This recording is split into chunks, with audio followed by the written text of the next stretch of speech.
This is your host, Maggie B., here for Real TV Films at the Dallas AFI Film Festival 2009. And I am joined by CoCo Frey, nutritionist and founder of Eat the Truth. Yes. Yes. Thank you so much for joining us. Thank you for the invitation. So, CoCo, I understand that basically you are a nutritionist makeover. You will make over someone's life nutritionally. Real nutrition for real life. Fats, proteins, carbohydrates, micronutrients. That's what in terms of fruits and vegetables, and also water consumption. I teach people how to incorporate those in real life associated with food. So I do a variety of education and hands-on and cooking instruction as well. So tell us a little bit about, if we were to hire you as our personal nutritionist, what would the process be of the makeover? How would you basically teach us what to do right?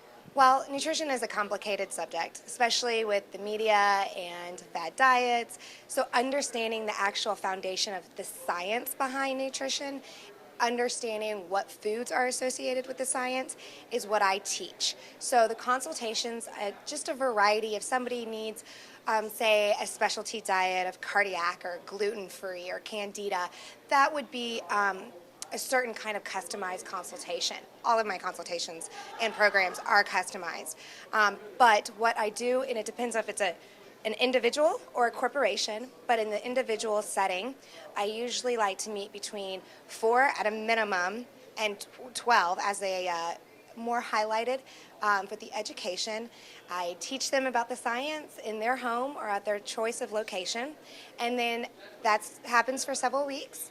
And then I go in and I do a raid on their on their refrigerator and their pantry, and I teach them the understanding of what ingredients are actually in the foods that they are eating. Then I do a grocery store tour, show them what kind of foods you should eat: organic versus non-organic, natural versus not natural, the perimeter of the store.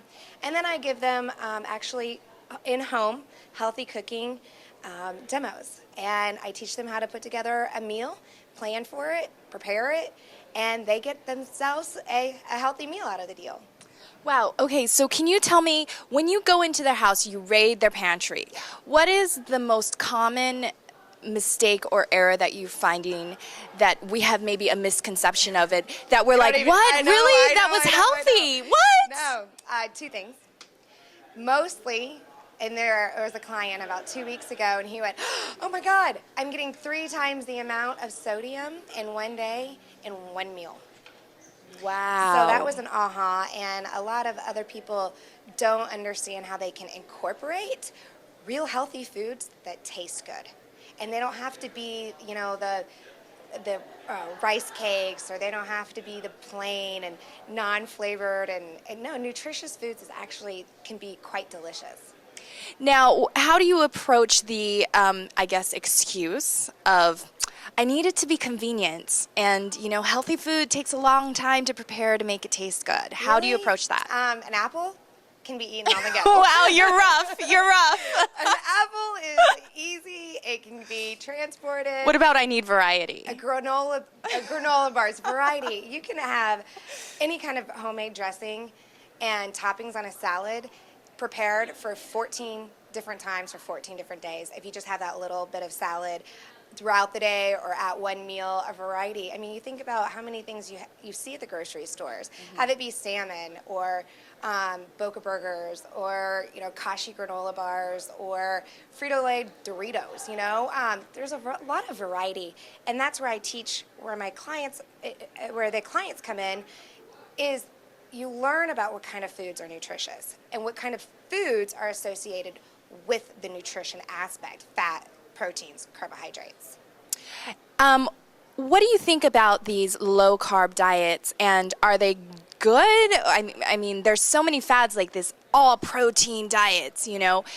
Should we give up our carbs? It depends on what kind of carbs you're talking about. There are good carbs, and then there are bad carbs. Definitely minimizing the bad carbs. White processed breads, white rice, a lot of processed foods that you buy packaged throughout the grocery store. Now, maximizing the good carbohydrates, whole wheat, whole grain. And the reason why we want to incorporate that into the diet is because fiber actually is not only gives you a feeling of fullness. So you're going to feel fuller longer, and it's going to give you carbohydrate and protein, so you have that sustained energy level throughout the day.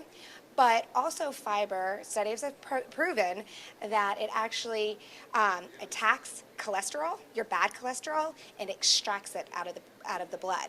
So high cholesterol patients and clients actually incorporate more fiber into their diet. Fiber is generally found in whole grain carbohydrates and fruit and vegetables. So in the high protein diets, another misconception is protein is actually stored as fat. And a lot of people are consuming these huge amounts of protein, 200 grams a day, when all we really need is about 80. Wow. And where can we go to learn more about Eat the Truth? EatTheTruth.com. And I also will be having a book signing and appearance starting the summer of 2009 and fall. And my book is entitled Eat the Truth, Real Nutrition for Real Life. So again, thank you so much for joining us, CoCo. Well, thank you. And folks, if you need that nutrition makeover, you need to go to eatthetruth.com. Hook up with CoCo Frey. Let her come into your home and tear up that pantry and show you what you should be eating. Yep. I know I need it. So Oh, join me in Eating the Truth. This is Maggie B for Real TV Films.